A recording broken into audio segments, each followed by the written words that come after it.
All right, let's jump right into this explainer and completely dismantle the traditional anxiety-inducing performance review. We've all been there, right? Sitting across from a manager, just bracing for impact. But what if we took those nerve-wracking, high-stakes encounters and actually transformed them into continuous, psychologically safe growth conversations?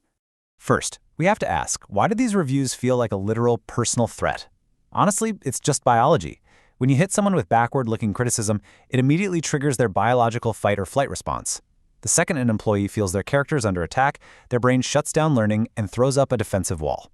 All that carefully prepared feedback you brought, completely useless. And the stakes here are absolutely crucial. Review-related anxiety drops dramatically, from a staggering 36% all the way down to just 18% when we shift to ongoing, psychologically safe conversations. By simply ditching those top-down evaluations for a continuous dialogue, you are literally cutting the threat response in half. So how do we actually do this? We replace that broken annual system with the explicit mechanics of the SBI model: situation, behavior, impact. Think of this as your absolute blueprint for neutralizing defensiveness. You anchor the conversation in a specific time and place.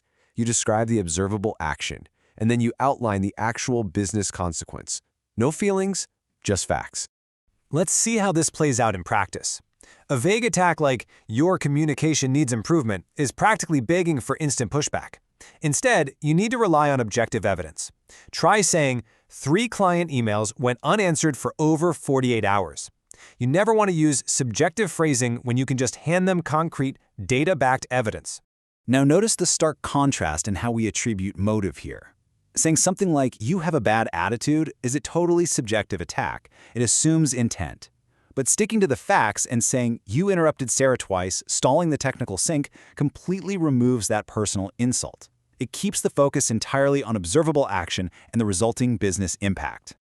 Okay, so once the facts are on the table, we pivot instantly from past mistakes to future solutions. You have to transition your role from a punishing judge to a forward-looking coach. Drop the gavel and pick up the playbook, because this right here is where real performance management happens.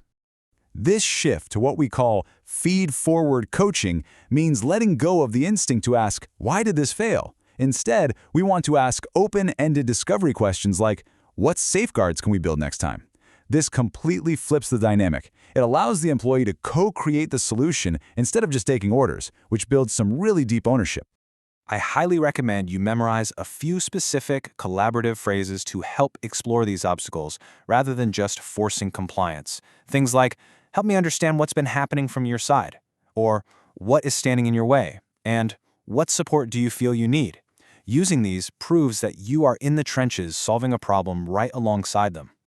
But, human beings are unpredictable. So what happens when they push back? You need to have a rapid crisis script ready in your back pocket for when defensiveness, emotional reactions, or complete disagreement inevitably happens. You can't control their initial emotional reaction, but as a leader, you absolutely control your response.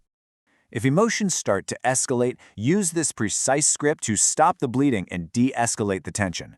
Try saying, "I see the issue differently." Then follow it up with, "How do you see things from your perspective?" And finally, guide them back by saying, "Let's reset and focus on what success looks like." This beautifully separates the work issue from their personal worth. Once you have regained that alignment, you need to lock it in with a strict 30-day timeline to hold both of you accountable. Week 1 is all about establishing clear, measurable expectations. Week 2 serves as an ongoing informal check-in so absolutely no one is flying blind. And then Week 4 provides that formal 30-day review of the documented, explicit metrics you both agreed upon. Remember, really effective management is all about preserving dignity while still being profoundly honest about the work output. Constructive feedback focuses heavily on fixing the system and the behaviors. It is never about attacking the person. And the data totally backs this up. Organizations that actually master these continuous, forward-looking feedback loops report a staggering 44% improvement in employee retention. It's a real game changer that absolutely transforms team morale. So, I'll leave you with this challenge for your very next one-on-one. Are you ready to stop evaluating your team and start elevating them? Put these frameworks into action, normalize ongoing feedback, and just watch your team's potential skyrocket. Thanks so much for joining me on this explainer, and I will catch you on the next one.